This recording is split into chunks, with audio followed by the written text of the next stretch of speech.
Hello everyone. Electronics and Communication Engineering is one of the most dynamic and future-focused branch of engineering that play an important role in modern technology and communication systems.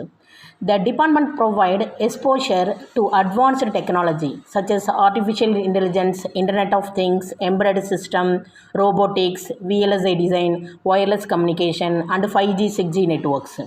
What makes ECE truly powerful is its flexibility.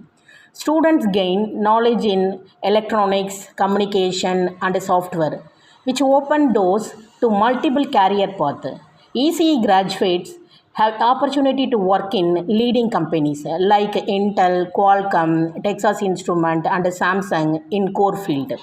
At the same time, they can also build a career in IT field like TCS, Infosys, Wipro. EC is not just about learning concept. It is about innovation, problem solving, and building technology that connect the world. EC engineers have highly valued for developing innovative solutions that support digital transformation and automation across the industries. It prepares individuals to adapt, grow, and lead rapidly evolving digital era.